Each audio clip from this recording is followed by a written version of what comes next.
Hello ladies and gentlemen, and welcome to what is happening in Star Wars Episode 4. This is for Monday the 21st of May 2012. I'm sure one of you will get that reference. Anyway guys, finally got some news. BioWare released a exclusive to IGN promoting their new 1.3 update. Pretty much what I'm going to do in this episode is talk about the video and what they've released and the information they've given out.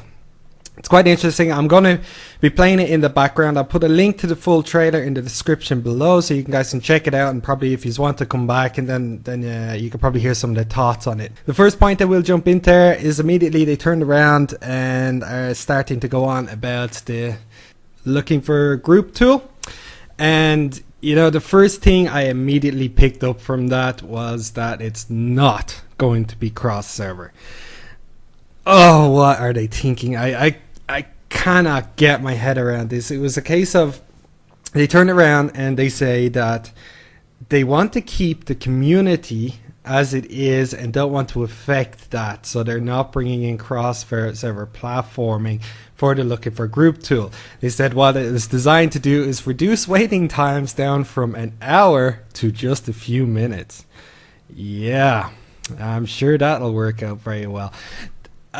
I'm sorry, I'm a bit skeptical at this point. I was looking at this with a case of, you know, what are you doing, guys? But, you know, as you can see in the background, they did show the actual footage of what it was going to look like, and it does look nice. I do admit, the fact that options to choose your role, to choose the actual planetary content as well as just the flashpoints and hard mode flashpoints is there, so you can actually pick in a few things. Biggest problem is the fact that, you know, the servers itself are generally a little bit too empty to say that these don't need cross server. But this brings me on to the next point, where they did say they are mentioning bringing in server transfers. Now this is probably one of going to be the bigger things of 1.3 if they can pull it off successfully and get communities across. Now how they're going to be doing that, they said they were going to do it in set. They're not going to allow people to transfer from any server, but what they're going to do is allow fixed server transfers, which will probably be a case where they'll transfer all population from one server to the next. And you know, this is a good thing. This is something that the community, including myself, want. So we can actually, you know, start grouping up and playing with other players, keeping a nice general community going. The next part I wanted to jump onto there was actually about the footage of their server selection. They seem to have this imaginary view that everything is sitting in standard. Let me just quickly pop on there and show you now. This is currently, you know, EU at the moment. Granted, it's not prime time, but even at prime time, it pretty much stands the same. I don't think anything is sitting in standard. Everything is in light. In fact, it's prime time in the US. Let's have a look at that. No, there are a couple of servers actually sitting in standard, but there's only one in the very heavy stage, and that's the Fat Man. But at this point, a lot of people have heard about the Fat Man. So I don't know where the whole idea, I think it's just designed to make themselves look a bit more stronger than they're actually doing right now. But we should move on. The next area they jumped onto there was the legacy perks. Now pretty much they have turned around and said that the legacy will be improved, and pretty much if you are in game now, you'll probably see that the legacy perks are locked. Pretty much they're unlocking them and allowing you to improve your character over the course of time. They consider the legacy as a big part of their success at the moment. I can't personally clarify to say otherwise. I have read in the forums that a lot of people didn't really care much for it. I know I didn't care much for it, but there are some out there who did find it quite good. So with that, it's just a general improvement. I have no real gripe with that. I'd like to see how it's going to come into play. It might give some more general playability to the game, as well as a few more perks and things like that, so you feel rewarded for, you know, leveling up alts or playing some more PvP and so forth.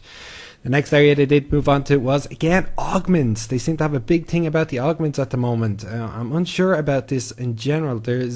There has been a lot of requests, don't get me wrong. There was a lot of requests months ago for changes in gear to make it more modifiable, to make it more augmentable, and you know, but those requests have died down. I mean, they have made a lot of changes to gear already. The whole idea is that the gear can also already be moddable. All epic gears, you can take mods out and throw them into new pieces. You can really customize that aspect.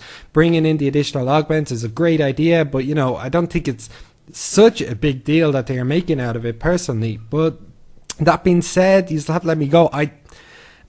As much as I read the forums, I can't see that high level of amount of requests coming in to say we want more augments. Our augments is a big deal at the moment, and as far as I know, I'm a bit curious as to where all of this information is coming from. Of course, this brings me on to the final part of the video, which they just turn around and say they have a lot more content and stuff coming out. Now, I have to admit, the screenshots they did provide in this video look absolutely shockingly awesome. I'd like to see some concept art of what they're doing in the future games, but in general, this overall information that has been thrown at us is subpar at best. There is actually no new content coming in 1.3, just to give you guys a heads up about that. It's a huge disappointment. I was talking about it with my guild over the weekend, and you know, not sure what to think of it. People are already considering trying something else, you know, putting their time into other games while we just focus on raiding and so forth. And I tell you, a lot of guilds and a lot of players are in that scenario at the moment. I am looking forward to the server transfers. I'm looking forward to maybe some of the legacy perks. But as for the rest of the stuff, the looking for dungeon thing, it might be nice, but we first need to see if those servers are brought up a notch. If they are, then things will work out to be very well. I'm going to keep this episode short, and just to cover this video, like I said, there will be links in the description below. Of course, I will continue any feedback you want to send me. I'll be more than happy, like I said in the past, to do a mailbox session. If you want to leave me some comments or send me a mail asking for anything that you want to have done on the show, I'll be more than happy to oblige. But that's everything for me. Thank you for watching, guys, and of course I will see you next time.